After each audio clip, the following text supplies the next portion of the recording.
High, তোমরা যারা আমার লং ভিডিও দেখোনি তাদের জন্য এই শর্ট ভিডিওটা। আজকে আমরা যাচ্ছি রোড ট্রিপে টাকি। আর একদমই সাডেনলি প্ল্যান হয়েছিল এই ট্রিপটা। সকাল সকাল আমরা বেরিয়ে পড়েছিলাম টাকির উদ্দেশ্যে।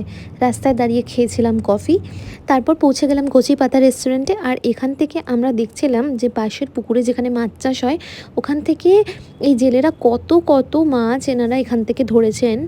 এখানে আমরা খেয়েছিলাম লাল চা আর তার সাথে অর্ডার দিয়েছিলাম ফিশ ফিঙ্গার। এখানকার ফিশ ফিঙ্গারটা আমার বেশ ভালো লেগেছে। আগেরবারেও এখানে খেয়েছিলাম ফিশ ফিঙ্গার, কিন্তু ফিশ ফিঙ্গারটা আগেরবার এতটা ভালো কোয়ালিটির ছিল না।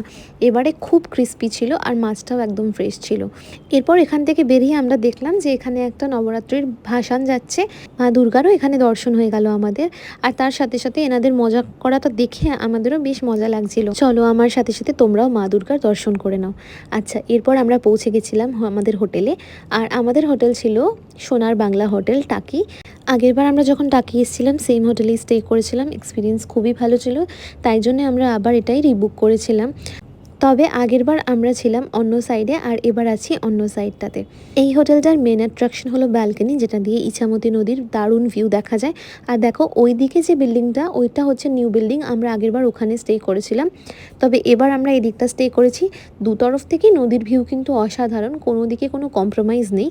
এরপর আমরা এখানে লাঞ্চে অর্ডার করেছিলাম ডাল ভাত, হোমস্টাইল আলু ভাজা, গ্রিন স্যালাড আর তার সাথে সাথে কাতলা মাছের কালিয়া।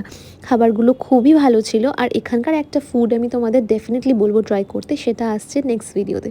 তারা টেক কেয়ার।